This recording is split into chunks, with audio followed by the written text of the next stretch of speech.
Welcome in, friendos, to Leading Off, the final week of Leading Off. That's right, I am your host, Chris Welsh. Joining me today is Andrew Seifter. You can find him on Twitter at Andrew_Seifter, me at IsItTheWelsh.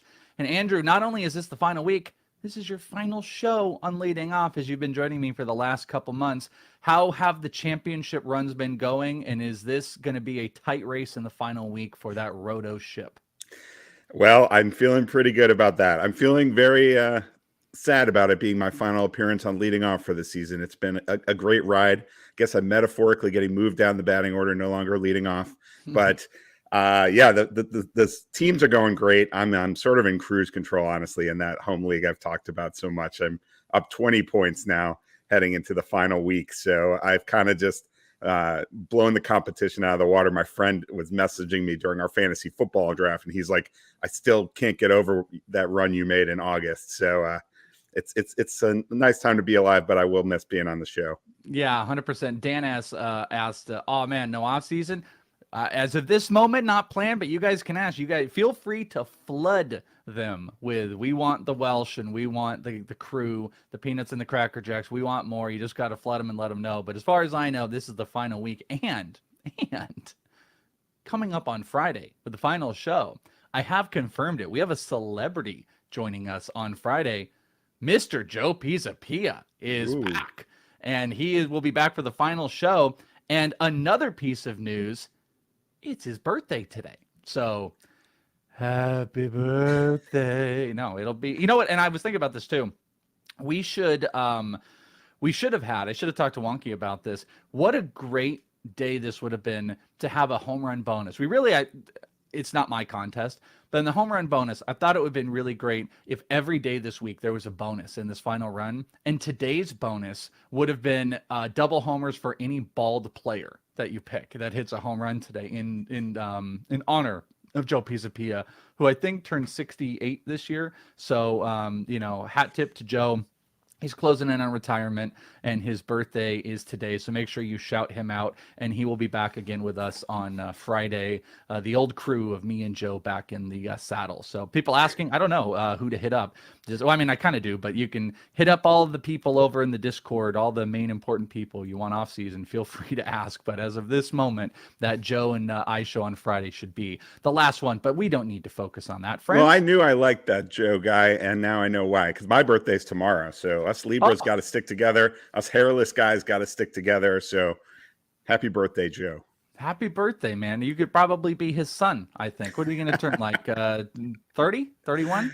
Something 28? like that. Oh, Something like you're that. in the ballpark, as they say. In the general vicinity, yeah. And Joe's like, he's like in his 60s or something. But Joe's not really, but we like to play like that. Yeah, Wonky, I could have decided that, but I should have thought of it earlier. I thought of it literally as I was talking with Joe yesterday. I was talking with him yesterday, and we didn't talk about birthdays. I didn't know it was, but it would have been fun to do that. Oh, and Wonky says you can email info address on FantasyPros if you'd like. If you guys want some more off season, I would love to do some more off season with Wonky, with Andrew, and with the whole crew. But we'll have to see. I think there's a lot of applicable stuff there. But let's talk about the things that have got us here to our championships, or just the likes of baseball. Albert Pujols, as Will Ferrell would have said, as Harry Carey. Yeah. Albert Pujols homered twice on Friday to become the fourth player to reach 700 homers in his career. And if I remember correctly, I believe he did it on Apple TV. Isn't that right? So nobody saw it. Nobody watched. Only reason I did, by the way, is because I got a brand new phone like a month and a half ago, and they threw Apple TV in as part of my new service. So I have Apple TV, but I'm probably one of the 94 people who care about baseball that had Apple TV and got to actually witness it, not on a highlight reel. But he did it. He officially did it, Andrew. And Pujols is at 700. Yeah, so awesome. And if you had said at the start of his career that he was going to reach 700 home runs on Apple TV, people would have been very confused what you were talking about. But it's a wonderful world we live in with modern technology. I will say, I feel like Albert Pujols he's the true heir to the Hank Aaron legacy, because a fun fact is that he never hit 50 home runs in a season, and neither did Hank Aaron. So they were just the models of consistency, 40 home runs every single year, over and over and over again, to get to that milestone. It's a great milestone, and it's a lesson for Aaron Judge: don't cut it too close to the end, because the closer you get to the end, the more pressure there is to do it. So Pujols was wisely getting to his milestone early. My favorite thing about all of this too is the internal stories of like the home runs of like, the one guy I think who caught 700 like immediately left the stadium and is being offered 500,000 to $1 million. I believe there was an auction price out there of $1 million. There's this great story, if everybody didn't see it, about Mark McGwire's home run ball, where the guy that caught it, they offered him all this stuff. This is what I love about this time of year, because you're getting these stories, and they were saying this story about how, they offered him like autographed bat, a ball, this, that, and the other thing, and he agreed to all of it except his one other thing was he wanted to meet Mark McGwire, and McGwire said no, of course. And the guy ends up saying, okay, I'm not doing it, and sells the ball for $3 million, like a couple months later, and made millions. And there's a lot of hostage negotiation stuff going on with these home runs between Judge and Albert Pujols, and I know we're currently in that with the Pujols 700. I got a pretty cool story about this too. So my dad was actually at the game where Roger Maris hit his 55th home run the year he hit 61, and his bat broke after he hit the home rit, and the bat boy handed the bat to my dad. So my dad has the bat that Roger Maris hit his 55th home run with, and he has the box. He kept score that game. So we actually went back and looked to make sure it was the right game, because he hit the 56th and the 55th both against Cleveland. So we were trying to make sure it was the 55th. So we went back and watched the video, and there's a clip of Roger Maris running into the dugout, and we froze the YouTube and zoomed in, and you can actually see my dad in the second row behind the dugout at the game. So it's pretty. You got to cool. authenticate that, and that's your retirement plan. Yeah, right. Wish I had a retirement plan like that. That's definitely pretty nice. And then also it's all enshrined in like this hilarious conversation about cord cutting and how this game could possibly, they could possibly do this on Apple TV. You've got also the complaining going on in the NFL about the NFL being on Amazon Prime in general and maybe moving there. I think this is the tip of the iceberg into this. And I know over the last 2 years we've had it's a much bigger, different conversation, but a lot of people got pissed off about like the YouTube games and the Facebook games. I don't think we've seen anything yet. I don't think this is the smallest little thing we're in for, because the cord cutting of streaming services purchasing more games and more games, it's going to get louder and bigger, and it's going to be more intense. And I think this is that little tip just to remind us, like, you've got a really big time record-breaking baseball piece of history that is stuck behind a paywall that most people do not have. And I think it's going to get worse. I think it's going to get a lot worse for people.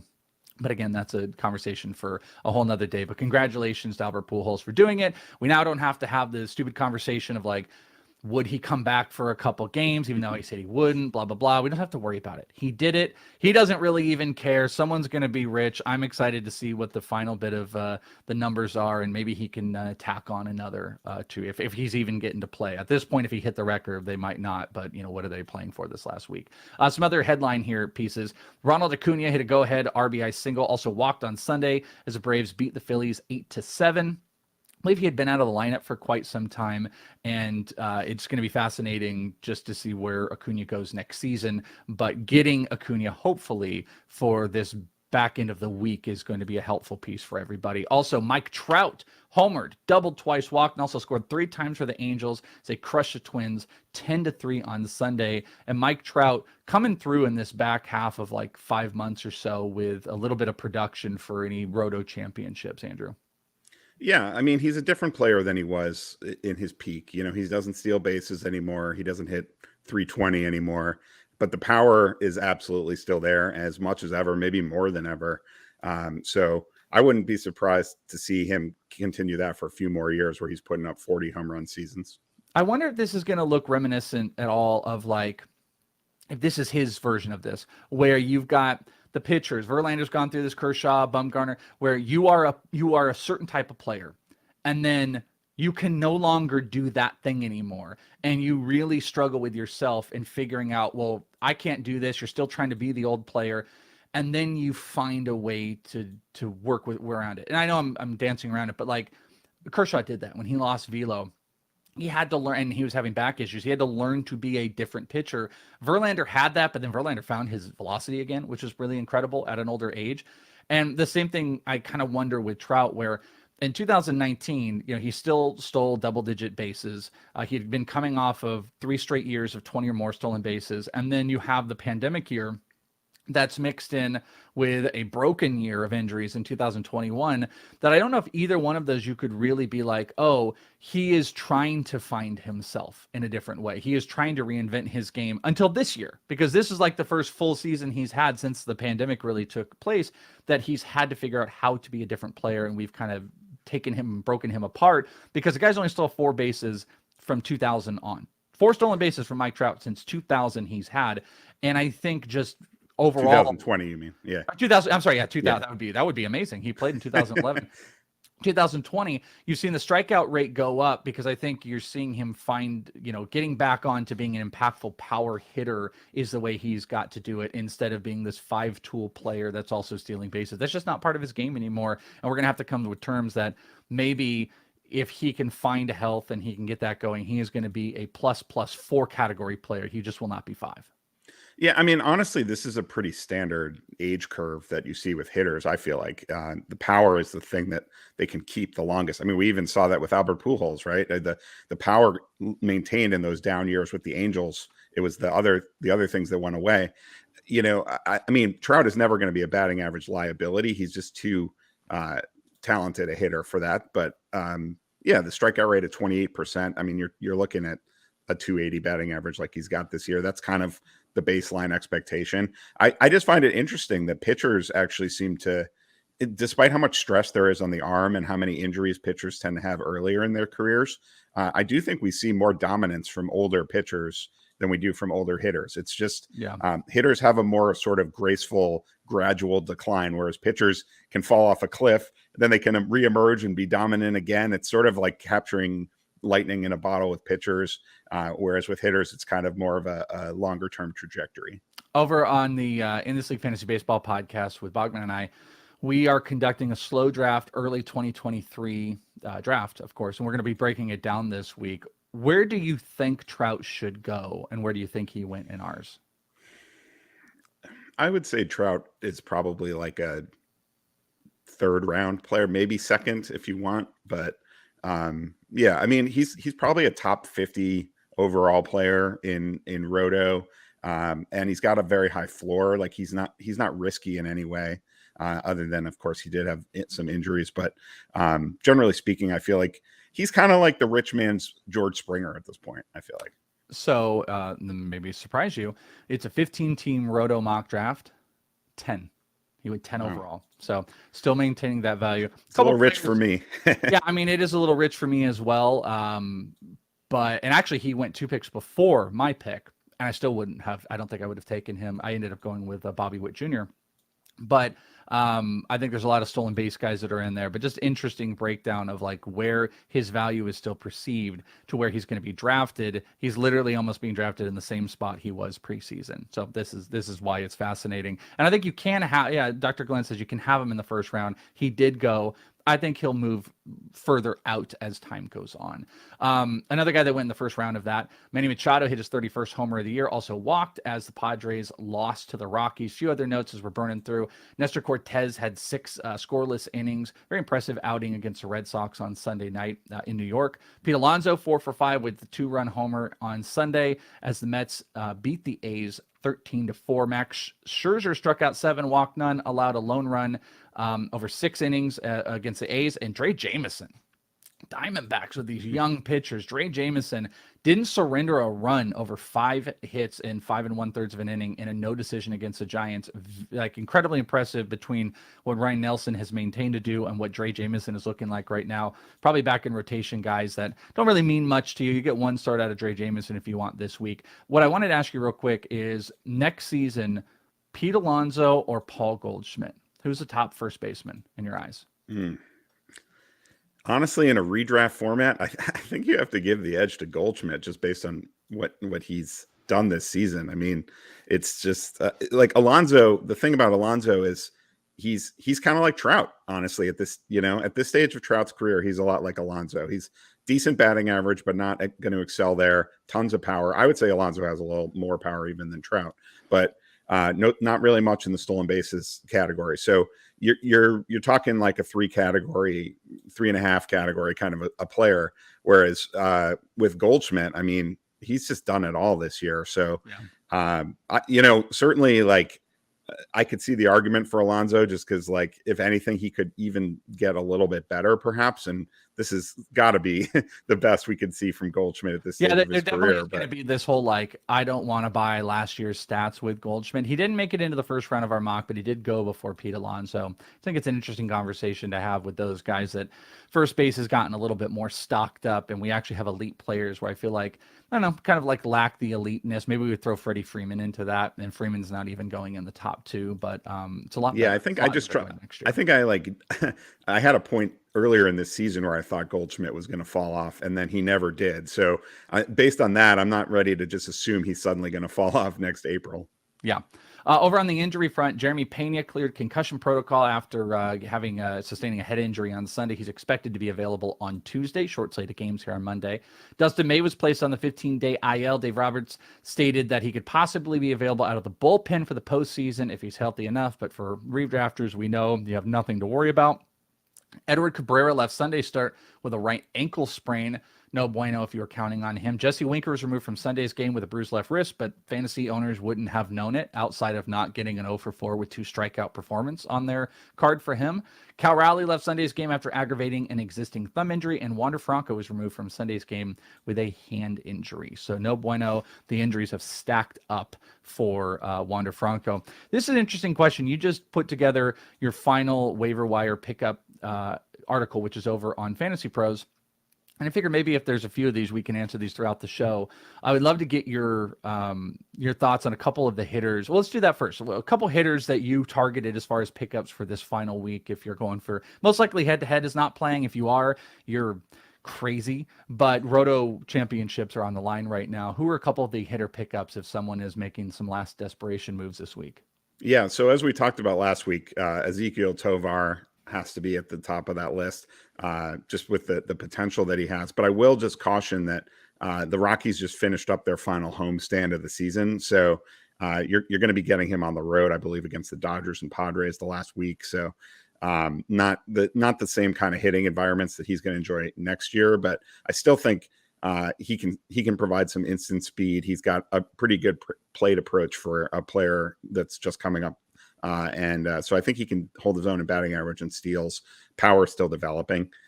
Josh Donaldson, I mean, we're talking about these older players, and he's been hitting really well lately.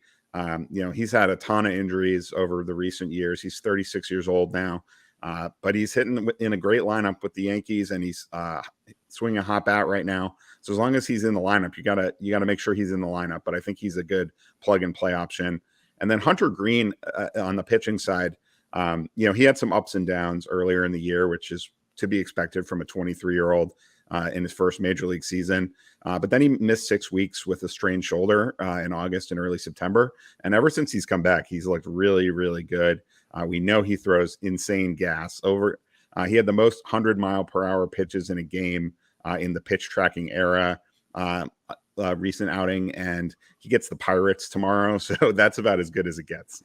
Well, actually, funny enough, that was a question that we got from Ray. Made the finals. Would you drop Pablo Lopez for Hunter Green? A lot of positive Hunter Green talk in the chat going on right now as well. I got to look at how Pablo Lopez is set up. So he gets the Mets. Yeah, I mean, that's kind of a tough outing. I mean, he's mostly still maintained what he's doing. So, I would be happy to use Pablo Lopez in that start. But if it's a choice between the two, yeah, I think I might actually go with Green.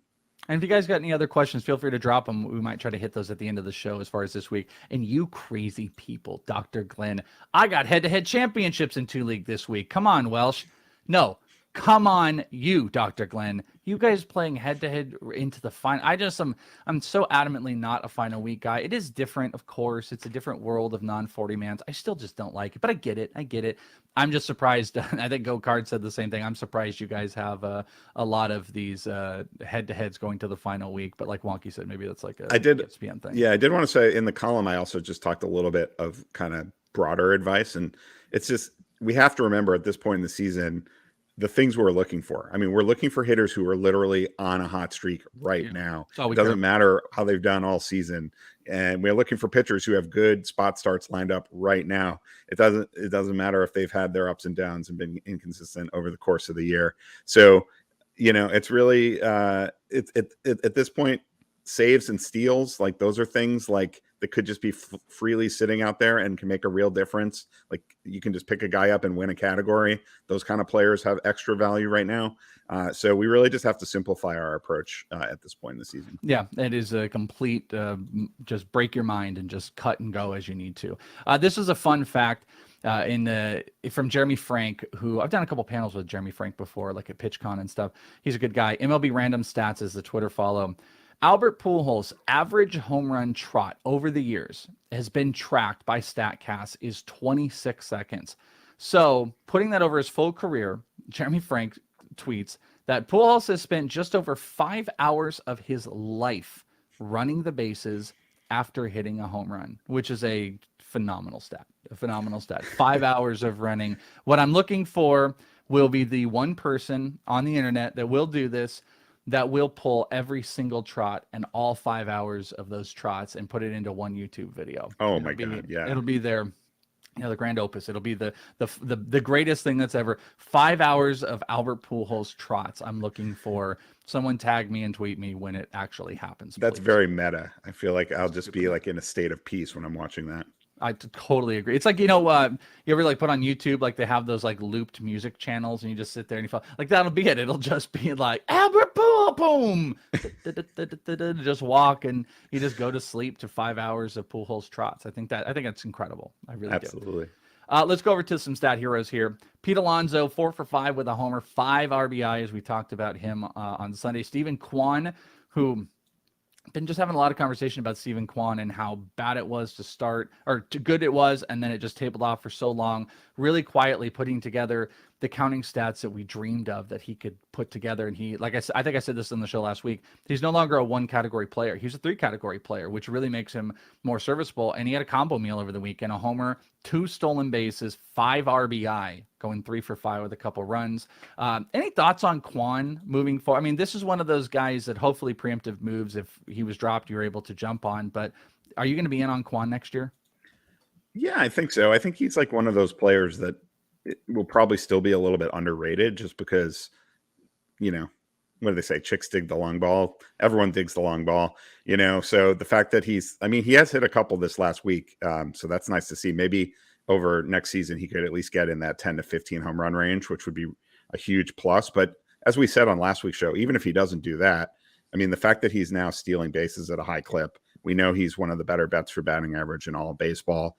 And he's going to score a lot of runs in that Guardians lineup. So, I feel like he's one of those players that like people are not going to be excited to draft, but you're going to look at the end of season. Where did they finish? And he's probably going to sneak his way into the top 100 or something like that. Those Guardians always have the guys, like I don't get any type of W on this. If there's anything I'm really bad at is like the bold predictions, because I'll just go off table. And then if you look back on them, they just don't play, like my home run one. But I just get like lost in those Guardians players. And you look at Amed Rosario, who's one of my bold predictions. He's not going to do the 2020 season, but he's just one of those guys. Like he has like 11 homers, 17 stolen bases, good batting average. He's actually kind of sneaky in, putting together. I think I was even hoping maybe a 15 homer, 25 stolen base. There's just so many bases to be stolen on that team. Jimenez and Kwan and Straw, that just gets me excited. I'm probably always going to have some type of love for any of those players. And Kwan is going to be one of those next year where, the adding in your rookie season of this type of counting stats leaves a lot out there that like, what if Steven Kwan ended up being like a low key Whit Merrifield? Statistically, he almost looks better than Merrifield this year. Merrifield's home run total's not high. Stolen base number, I think Kwan has more stolen bases than him. That I wouldn't be surprised if we're valuing Kwan over Whit Merrifield into next year. Something to consider. Some other of these stat heroes: George Springer had 2 homers. Kyle Schwarber, 2 bombs with his 204 batting average or whatever it is. Mike Trout had a homer, as we mentioned. JD Davis went 4 for 5 with a home run. Shout out to Pizapia. Brandon Drury, 2 for 5 with a homer, 2 RBIs. Actually just took him in our slow mock draft. Will Myers had a homer, and CJ Abrams went 3 for 4 with a couple stolen bases in that regular playing time. And Michael Massey with a homer, 4 RBI, and 2 runs. Do you find yourself at all, are you going to hold back on some of the rookie hype next year? I was just thinking about that with CJ Abrams. He's a fascinating case to talk about in the offseason, but there are so many of these young players that are going to now be given the full reins, and so many of these players that are going to be thrust into it at the beginning of the year. Do you think you're going to be a heavy buyer on rookie or sophomore-ish type of seasons like the CJ Abrams, or paying for some of the rookies that are going to have high costs? Well, I don't want to overpay for them at the draft table. But I will definitely always be in on rookies because the upside is so high. I mean, you can talk about all the rookies that failed this year, but you could also talk about Bobby Witt Jr., Julio Rodriguez, Michael Harris. I mean, those guys were legitimate league-winning type of players. Strider, people forget Strider was Strider, a rookie. yeah, exactly. As a rookie, so yeah. So I mean, the upside is massive with these rookies. It's very common to see a few every year step right up and be, first round, second round talent producers right away. So yeah, maybe 80% of them are going to struggle and you just move on. But I feel like that's the way to manage a fantasy baseball team is, at least if you have bench spots to work with, put guys on your bench that have that upside, and rookies are the guys that have that upside. For sure. Pitchers on the positive side, Christian Javier struck out 8 over 6. A lot of just guys that went 6. Nestor Cortez gave up only 1 hit over 6, striking out 5. Dylan Cease, a low strikeout total. We're not used to that. 6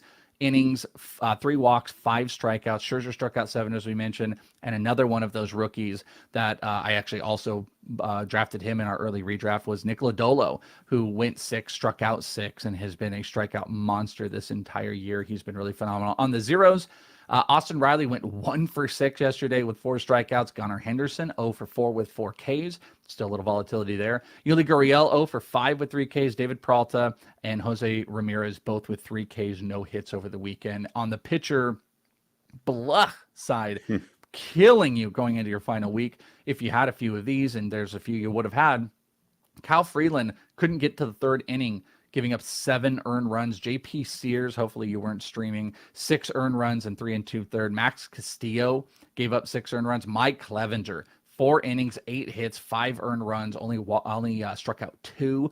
Dylan Bundy didn't get to the 4th, gave up 4 earned runs. Charlie Morton, 6 earned runs, and Adam Wainwright only got to the 3rd, striking out 1, walking 3, giving up 4 earned runs. Did you get smashed by any of these guys going into this final week that you're trying to recover from? I did not, thankfully. I had Clevenger for big chunks of this season, but I noticed that his strikeout rate had tailed off since before the injury. So I felt like that was kind of a warning sign. And when he started hitting some bumps in the road, I moved on from him pretty quickly, pretty proactively. And I'm glad that I did, because 4 of his last 5 starts have been really bad. So hopefully no one had him in their lineups at this point. And then Morton, I have to say, he's a guy I've always loved, always been very high on. But thankfully this year, someone else drafted him before me, so I didn't have to suffer through it, because he was great for 3 months in the summer, but the rest of his season has just been a total train wreck. Go Cards made me laugh, saying, I'd love to be in a draft room with Welsh where O'Neal Cruz is taken in the 1st round. Fun fact, O'Neal Cruz has not been taken in our early mock draft yet, and we are in round 10 right now. So just a fun fact. Do you have exit velocity as a category? If EV was 100%, if EV was, he would be a 1st round pick if we were talking about how fast they throw the ball as an extra category. You know what? Fantrax is pretty customizable. I want to do one of those next year. That would be fun. I want to do a league of just ridiculously dumb stats. It'll be like exit velocity on hits, on throws, putouts. It'll just be the dumb league. It'll be the dumb fantasy baseball league with no actual. How about launch angle? Launch angle. We'll do a lot of that stuff. Yeah, we'll do CSW. We'll have, not that that's dumb, but we'll have that as not a actual categorical type of thing, accounting stat. We'll just put all that fun stuff in there that everyone likes to cite for O'Neal Cruz. Love it. All right. Home run calls friendos. Someone's going to be winning that Fernando Tatis jersey signed. Fernando Tatis Jr. signed jersey. And right now, it is Cat Fox. Cat Fox with 56 homers as we are tailing. I'm assuming this goes not till Friday when we end, but probably to Wednesday or whatever, October 3rd is when this contest is going to go through. So if that is the case, someone will have to let me know. I won't be able to announce necessarily the winner, but currently Cat Fox got a Mike Trout homer, which puts them in the lead over Elsko with 55. Helpless in Miami at 54. High Cubby 2016 at 53. D Blum and Go Cards got back on the board at 52. So very tight race with a tiny bit over a week to go. We are within 2 homers of the top 3. So anything can happen at any moment. And Wonky hit, okay, till the regular season. So that's till next week with a Wonky bonus in there. Final day will probably have a Wonky bonus. So it is all on the table for everybody. Friendos, if you guys want to get your bonus today, you can still do it over at BetMGM. Just use that promo code leading off. Get a $1,000 risk-free first bet up to that. And you can make some awesome bets on props, or it is going to be baseball playoff season. A great time to make the action even more exciting. Go over to BetMGM today. Our sponsors, use the promo code leading off, and you are going to get hooked up. And I put some bets together today. And Andrew, I'm excited to see what you have to say about these. Of course, you know my drill. Total bases, Ks, the top, and then the top plus money play on both of those. Tristan Casas is the number 1 play of the day, according to the Betting Pros algorithm. Projected at 2 total bases. The number today is only 1. It's half, so you need 1 total base. It is minus 165 at BetMGM for Tristan Casas of the Boston Red Sox going up against Baltimore. The plus money play is Travis d'Arnaud with Atlanta. It is 1.5 total bases. He's projected at 2, but it's paying you plus money on BetMGM at plus 115. That was the number 1 plus money total base play that I found on Betting Pros prop cheat sheet. The pitching ones, this one was almost a plus money play. Luis Severino going up against Toronto, projected at almost 6 strikeouts. The number's only 4.5, and it's minus 106 on FanDuel. So it's practically even money. And the plus money play, because there's not a whole lot of options today, you did get one, Kevin Gausman, who is 6.5 on the strikeouts, projected at 6.7, so it's really tight. But it's going up against the Yankees, and it's plus 110 on BetMGM. So MGM is giving you the big plays as far as everything goes, the best lines that you can find. So Casas, d'Arnaud, Severino, Gausman, anything you like out of these, Andrew? Well, I really like the Severino one. I think that he should be able to cruise past that. So I and that's almost even money. I think that's a really solid bet. I'm tempted by the d'Arnaud one as well. The problem is we need to see if he's actually in the lineup today, because he's been in the lineup the last 4 games in a row. So there's a chance that he sits for this game. But if he doesn't, he's swinging a hot bat lately, and he's facing a Corey Abbott. So it's a good opportunity for him. Yeah. The TR will be back. I'm going to bring the TR back on Wednesday for Wonky, and then I'm going to bring it back on Friday with Joe. What you guys have for Friday, which is why we should flood the stream, is you have the potential of the crown, the king, and I guess the queen, the tiara and the crown in one place together, which you have not seen. So that is going to be on the docket for Friday for sure. DFS, it's such a short slate of stuff. There's obviously some implied runs. Pittsburgh actually might be kind of interesting to go with today, but you guys can kind of fin through that. And that leads us finally to the home run calls. Andrew, this is your final home run call of the year. So what do you got for us? Well, I'm going to go with my favorite pickup of the year, and that's Michael Harris. So Michael Harris going against Corey Abbott. If I wanted to go, I feel like the Braves are going to score a lot of runs in that game. It'd be easy to go with Riley. He's the biggest power bat in their lineup. But I'm going with my boy Michael Harris, who's made me a happy fantasy manager this season. Go Cards comes out. Well, I mean, we're good here. We like the TR. We like to have fun, my friend, and it'll be fun with Joe and I. I wonder who Joe's home run call is going to be, by the way. Oh, it's going to be Aaron Judge, like it is today. I am not going to go with Aaron Judge. I'm actually going to go with the guy you just said. I'm going to go with Austin Riley. I actually would have liked Michael Harris. I don't want to jump on yours. So I'm going to go with Michael Harris with Austin Riley as you go with Michael Harris. We'll stay in the same game. Wonky has got Adley Rutschman, and Mike Mayer is going with Rafael Devers. And just if I had just gotten before it, we probably could have had that bald bonus, but maybe we can get a bald bonus on Friday. That would be kind of fun in the whole thing of it. Andrew, you did a fantastic job this season. I don't know, obviously, if there was, there's more shows in the playoffs or something, maybe we'll get more of you. But the regular season goes, this was the final show. I really enjoyed doing these shows with you and all these episodes, and I think everybody did as well. You can find him on Twitter at Andrew_Seifter. Any last things to plug, my friend? Just go check out that waiver wire article. It'll give you a whole bunch of names. It's even got some names for deeper leagues as well. So if you just look on the baseball page, you're sure to find it on FantasyPros. to give you a few names to get in your lineup and take home that championship. Do it. Find me on Twitter at IsItTheWelsh. And friendos, we've got the Bubba in the house tomorrow. Casey Bubba's hanging with me. We will be back same time on Tuesday. Not the tiara and the crown, but it'll be the Bubba and the Welsh. And then we'll have the crown and the tiara on Friday. Happy birthday to Joe. Go and shoot him a text and let him know. Until next time, friends, we'll talk to you again tomorrow right here on Leading Off. For Andrew, I'm Welsh. Goodbye. Go win those ships. Go win those things. Win.